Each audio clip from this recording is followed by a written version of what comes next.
66. And the servant told Isaac all things that he had done. 67.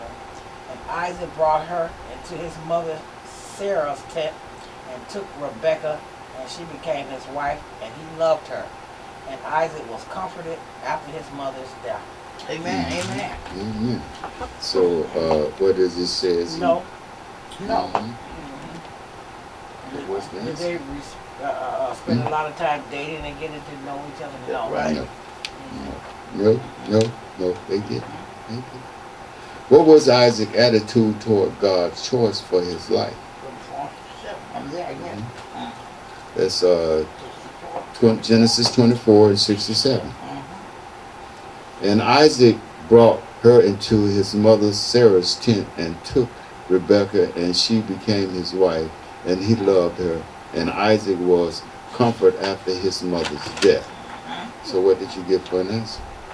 Isaac loved God's choice. Okay. What you got, Sister Rose? What did I get, brother? Let me see. Oh my God. And Isaac loved God's choice. Okay, that's the answer. Isaac loved God's choice. Yes, he did. Okay, the little paragraph. I'm going to read this paragraph up on this. As with the story of Isaac and Rebekah, God calls us to be led by the Spirit in our male-female relationship, to walk holy and blameless before Him. 1 Thessalonians 4 and 1 through 6. Dating relationships are often based upon fleshly or worldly desires rather than upon divine leading by the Holy Spirit. Even as we cannot obtain perfection or righteousness by the flesh, Galatians 3 and 3, so we cannot obtain that deep love relationship with our future mate by ourselves in the Lord. Wait a minute. Okay, well, excuse me, I'll go back. Okay. Future made by efforts of the flesh. Our relationships need to be spiritually led. In Psalms 37:4, we are assured that as we delight ourselves in the Lord, He will give us the desires of our heart. Instead of frantically searching for a mate through what is known as romantic dating, why not seek the Lord first and thus have Him to bring your mate, and trust Him to bring your mate into your life. Then led by God's Spirit, we will not satisfy the lust of the flesh, but will instead glorify God through the one relationship which is God's best for us. Okay, now we'll go to number 9. I'm there.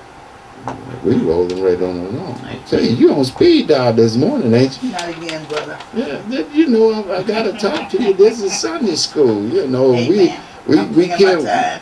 We got to speak on some of this stuff before we go through it. Because you think you take that paragraph, for instance. I take my time with it. You think about that. We today, we get so concerned with relationships that we forget about who created the relationships in the first place. Amen. We are so entangled in meeting that perfect person for us that we wind up most every time grabbing someone that's not going to benefit us at all.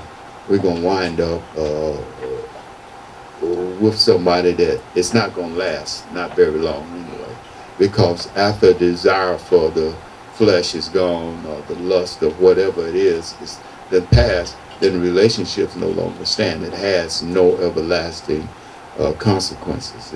It's just a done thing. Okay, next one.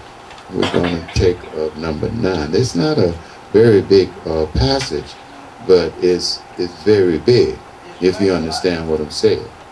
It don't have a whole bunch of writing about it, but it's what really keeps you and your mate together. It's the glue that binds you and holds you to one another.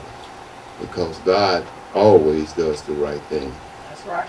He has always been done the right thing. Excuse me. You know, people's always want to say God set you up. If you find somebody that you think is right for you, you should ask God, is that the right person for you also? Amen. You know, you pray on it, you pray about it. But sometimes we get to going on things and we just run with it ourselves, you know. We get to looking at that flesh and all these good things, and we don't see none of that demonic spirit that's been bouncing around this person all the time. That's You know, right. That's true. getting ready to crack you side their head. Steal your spirit. We got an example of that running around right now. Right. Right among us in our own family, you know. That's why you have to know how to keep it safe. Yeah. It'd be so fitting that this chapter is right here on this, right at this time. Because it's talking about relationships, and you knew what you basically was going into before you grabbed it. Amen. You know, don't get me wrong, Satan is after you on every corner, through everything you do, the water you drink. Good. Yeah, I mean, if you think it's good. Oh yeah, when you're doing good, he definitely gonna hunt you down. If you're doing it in the name of the Lord, he definitely wants you now. Because if you're doing it for him, he don't even need to question you. You can forget about it. You can go and stay in the park. That's right. Number 9, we must be careful that we do not employ worldly means to search for our life partners. What attitudes are in the world that are not from God? We're going to go to 1 John chapter 2, verse 16. Amen. Amen. Ooh, I even got my book turned over. Y'all You got a chance to do it while you up there. Right. Amen. That's right. You come on. We study. Y'all be rolling. See, y'all already. I already know how you two sisters roll. You know, y'all be on it. Sister Rose, would you read that for me? Then? Yes, I will. 16 says, for all that is in the world, the lust of the flesh, and the lust of the eyes, and the pride of life is not of the fathers, but is of the world. Okay. Amen, amen. So, and the question read this: we must be careful that we do not employ worldly means to search for our life partners. That is what they're telling you. You know, we can't go about what a person look like or what somebody say. We can't go to the matchmaker and expect to have someone that's going to be with us for the rest of our life. We got to pray for what comes in our lives. Right. You know?